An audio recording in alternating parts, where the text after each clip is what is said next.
Li Lu. As an investor, he is one of the world's best kept secret. A hugely successful value investor, producing very large market beating returns year after year.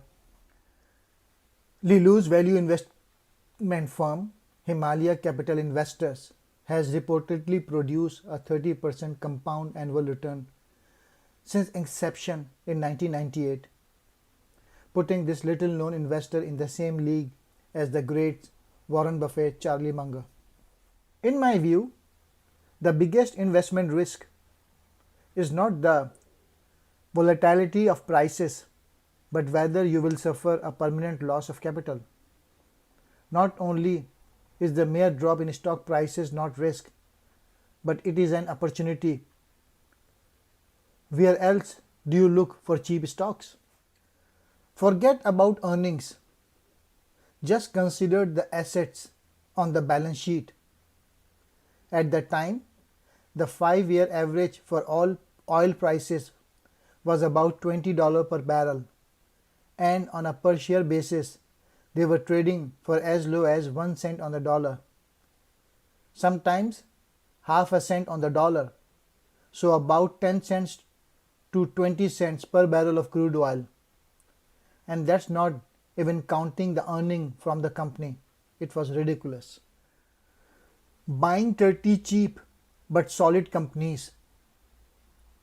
The first thing Li Lu looks for when finding investment opportunities is the new low list, searching for very cheap stocks relative to the net asset value. If you are wrong, you won't lose a lot, but if you are right, you are going to make a lot. Charlie Munger said about Li Lu, I have read Barron's for 50 years. In 50 years, I found one investment opportunity in Barron's, out of which I made about 80 million. For almost no risk, I took the 80 million and gave it to Li Lu, who turned it into 400 million or 500 million. So I have made 400 million or 500 million out of reading Barron's for 50 years and following one idea. I did not have a lot of ideas. I did not find them easily, but I did pounce on one. Here are the takeaways. Understand yourself. A value investor needs to be comfortable being in the minority. You will have to adopt the position that you are right because of your reason and evidence, not because other agrees with you. Another one is small and concentrated. The small cap advantage has shown that small cap companies have outperformed larger caps over the long term. In part, the lack of coverage leads to outperformance. Think differently from the market and long term. To achieve outperformance, individuals have to think differently, which include looking at the beat up, downtrodden, and unloved companies. Li Lu still prefers the quality, but a certain outlook is helpful in these instances. The key to success for the small investor is locating the parts of the market where investors are selling for reasons other than a fundamental assessment of value. The single greatest edge an investor can have is a long-term orientation. Warren Buffett opened Li Lu's mind, and over the following year he tried to find out everything about Warren and read everything Warren wrote. A later year, he bought his first stock and continued as an amateur investor throughout Columbia days.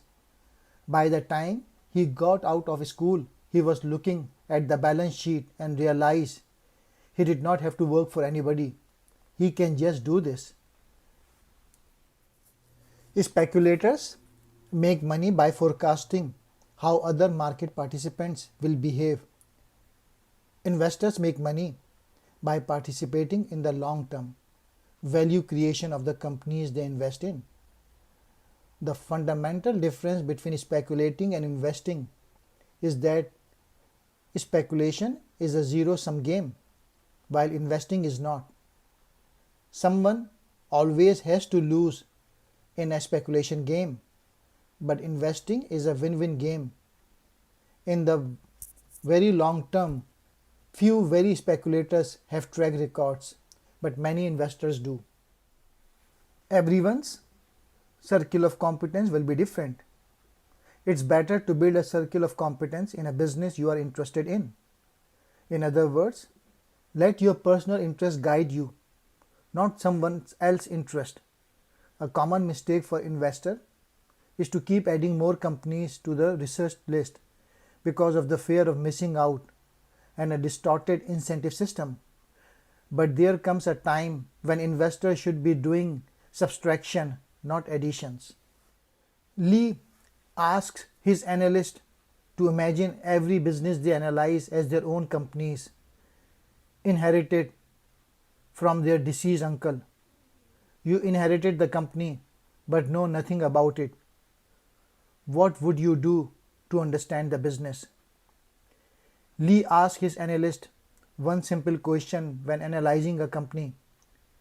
Can you tell what the worst scenario is for the business during the next 10 years?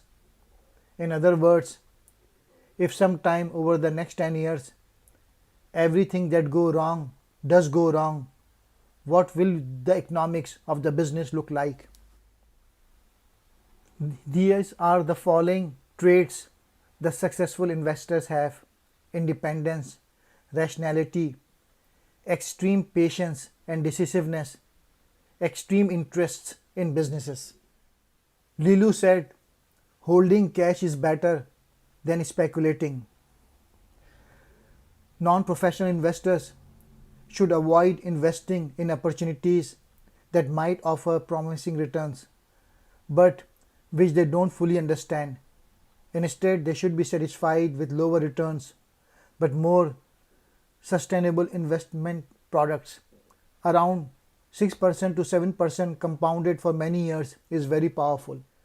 There is a Chinese saying that goes, one should neither be pleased by external gains nor be saddened by personal losses.